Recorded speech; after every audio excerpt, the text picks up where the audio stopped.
일본 다시 침체로 엔화 더 사야 하나.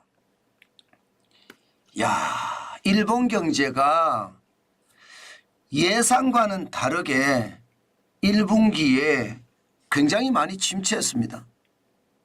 마이너스 0.5%가 떨어졌습니다. 그러면 2023년 1분기 2.2% 성장했거든요. 2분기는 1.0%고요. 그리고 2023년 3분기부터 보시면 일본 경제가 지금 최악이에요.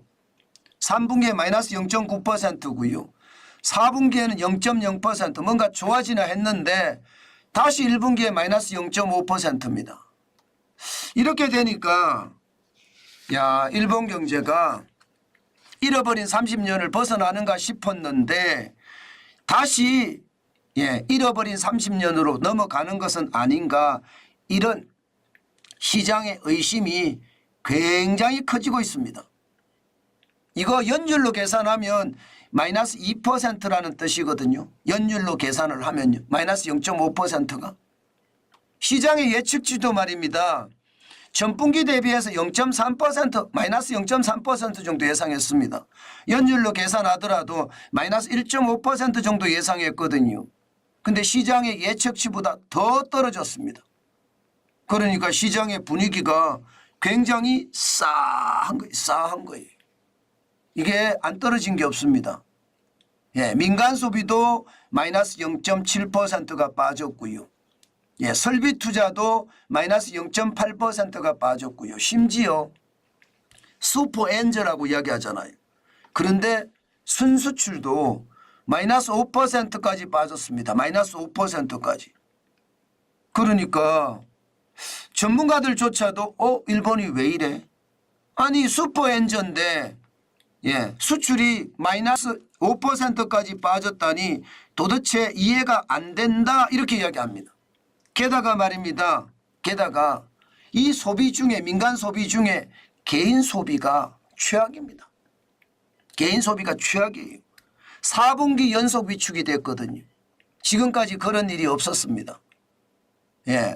그만큼 말입니다. 2009년 1분기 이래 15년 만에 개인 소비가 4분기 연속 위축이 됐다, 이렇게 예상을 합니다. 그러니 일본의 상황이 결국은 개인 소비가 지금 최악이었다, 이런 뜻이 되나요? 일본도 소비가 차지하는 비중이 굉장히 많습니다. 그렇기 때문에 여러분, 소비는요 일본에서도 경제 성장률의 동력입니다. 그런데 떨어지니까 걱정을 굉장히 많이 합니다. 자, 여러분, 이런 상태에서 일본이 금리를 올릴 수 있을까요? 일본이 지난 3월에 마이너스 0.1%의 금리를 0.0%에서 플러스 0.1%까지 올려놨습니다. 지금 현재까지는요, 12월까지 0.25%로 올린다. 아니면 슈퍼엔저에 대한 위험, 물가에 대한 위험이 있으니까 10월쯤은 0.25%를 올릴 거다. 시장에서는 그렇게 예상을 하거든요. 그런데 성장률이 이렇게까지 처참하게 빠지니까 일본이 기준금리를 올리면 안 된다, 이게 시장의 이야기입니다. 기준금리를 올리는 순간 성장률은 더 빠지잖아요. 오히려 경기가 침체가 될 때는 낮춰야 되는 게 일반적이잖아요. 그런데 일본도요, 여기에 대해서는요 대혼란 내지는 딜레마라고 이야기할 수 있습니다. 왜냐고요? 기본적으로는요 엔화가 너무 가치가 없어져요. 그러니까 일본 사람들조차도 달러당 155.32엔 정도 되니까요, 싸구려 일본이다, 그렇게 이야기할 정도입니다. 언제 일본이 싸구려가 됐느냐, 이렇게 이야기할 정도예요. 155.3이면 적지 않거든요. 지난 4월 26일에 158.33엔을 기록한 적도 있습니다. 이때가 1990년 4월 이후 최고치였습니다. 34년 만에. 지금도 여전히 마찬가지입니다. 155.32거든요. 그러니까 이게 슈퍼 엔제에 대한 불안감이 아무래도 있습니다. 그러니까 금리를 올려야 된다는 이야기가 있잖아요. 여기에다가 물가가 또 장난이 아니에요. 개인 소비가 4분기 연속 쪼그라든다는 것은 여러분 물가가 너무 높아서 소비를 안 한다는 뜻이거든요. 그러면 이것은 어떻게 생각하면 금리를 올려서 소비자 물가를 잡아야 된다. 이런 얘기가 가능한 거죠. 실제입니다. 금리를 올려서 소비자 물가를 잡아야 된다가 일반적이에요. 그러니까 지금 일본은요. 이게 이러지도 못하고 저러지도 못하는 아주 최악의 딜레마에 빠져 있다.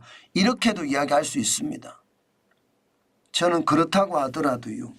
중요한 건 저는 소비라고 보거든요. 소비. 특히 개인 소비가 4분기 연속 계속 무너지고 있는 상태다.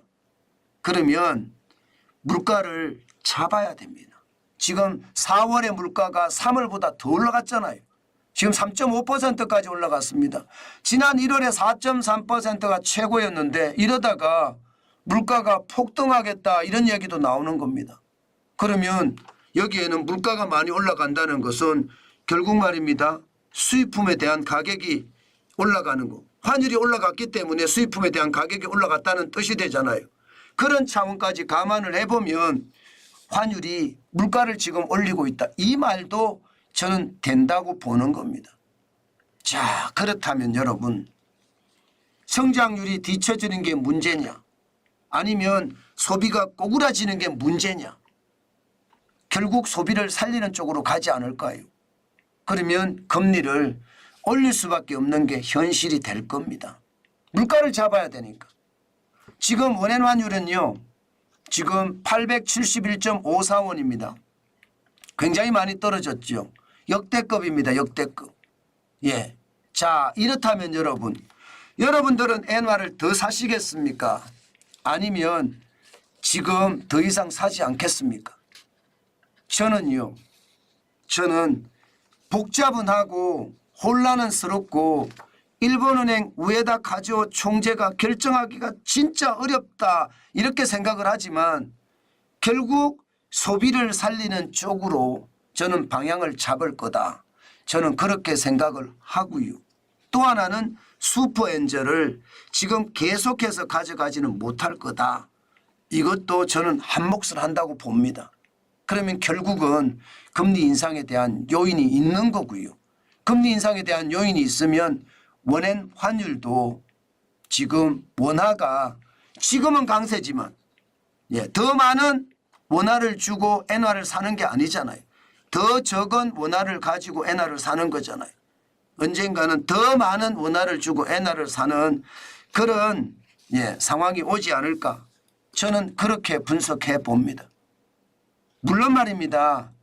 분석은 틀릴 수도 있습니다. 그러나 중요도를 따져봤을 때는 소비에 집중을 할 것 같다. 소비가 그것도 개인 소비가 늘어나게 하려면 굉장히 중요한 게 결국은 물가를 낮추는 방법인데 그 물가를 낮추는 것이 금리 인상 외에 달리 방법이 있을까? 저는 그렇게 생각한다는 뜻입니다. 오늘도 여러분 엔화가 움직이는 것 한번 예의주시하고요. 너무 한꺼번에 많이 사지 마시고요. 분할 매수 제가 계속 이야기하잖아요. 분할 매수가 굉장히 중요합니다. 분할 매수를 해가시면서 엔화를 조금씩 쌓아가는 것 저는 굉장히 중요하다고 생각하고요. 더 중요한 것은요. 여윳돈으로 하셔야 된다는 거. 이게 은행에서 빌린 돈으로 하셔서는 안 됩니다. 길게 갈 가능성이 있기 때문에. 저는 길게 가려고 작정을 했거든요. 여러분들도 길게 가려고 작정을 하고 하셔야 되고요. 또한 중요한 것은요. 내 책임하에 모든 것을 해야 된다는 거. 다시 한번 강조해 드립니다.